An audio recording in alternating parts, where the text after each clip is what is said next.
كلمة عظيمة لا يقف أمامها ذنب مهما بلغ هذا الذنب.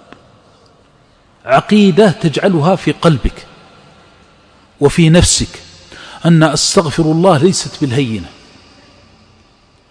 وعزتي وجلالي، ويقول الشيطان ما زال أغويهم ما دامت أرواحهم في أجسادهم، وقال وعزتي وجلالي لأغفرن لهم ما استغفروني. أستغفر الله ليست بالهينة. أستغفر الله لو قالها العبد صادقا تمحو عنه الشرك الأكبر، الشرك الذي ليس بعده ذنب. إذا قال أستغفر الله فإن الله يغفر، إن الله يغفر الذنوب جميعا. أين الخلل؟ الخلل أن الإنسان يقول أستغفر الله وهو لا يدري ما معنى أستغفر الله. أستغفر الله ويحس أن الذنب كبير، أستغفر الله ويحس أن الله عظيم أنه كيف أذنب وكذا، لكنه ليس استشعارا بأن الله يغفر، لا، يعظم الذنب. هذا من الشيطان.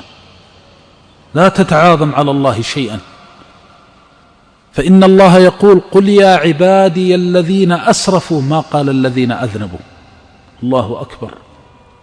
أسرفوا على أنفسهم لا تقنطوا من رحمة الله، إن الله، من قال هذا هو أصدق القائلين، ومن قال هذا هو أرحم الراحمين، ومن قال هذا هو خير الغافرين سبحانه وتعالى.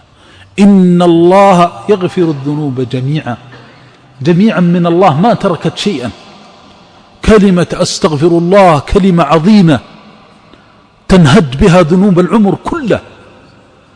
لو أن عبدا عاش حياته كلها في صغره وكبره وشبابه ومشيبه وهو يتعفر ويتمرغ في معاصي الله وحدود الله وكبائر الذنوب، ثم وقف في آخر عمره صادقا قبل أن يغرر فقال صادقا من قلبه أستغفر الله من تلك الذنوب كلها، لغفرها الله ولم يبالي،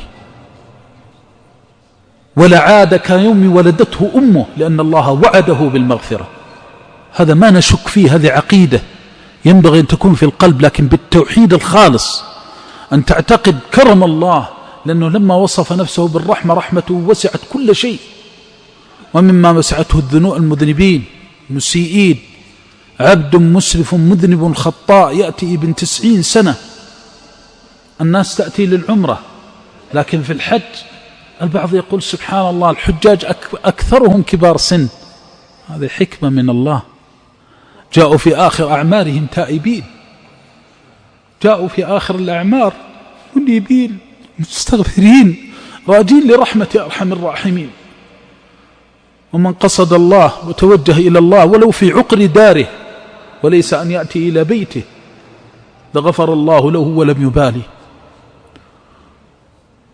يا عبادي إنكم تخطئون بالليل والنهار وأنا أغفر الذنوب جميعا فاستغفروني أغفر لكم. اللهم اغفر لنا، اللهم اغفر لنا، اللهم اغفر لنا. لا تتعاظم على الله ذنب، ولا تستخف بكلمة أستغفر الله.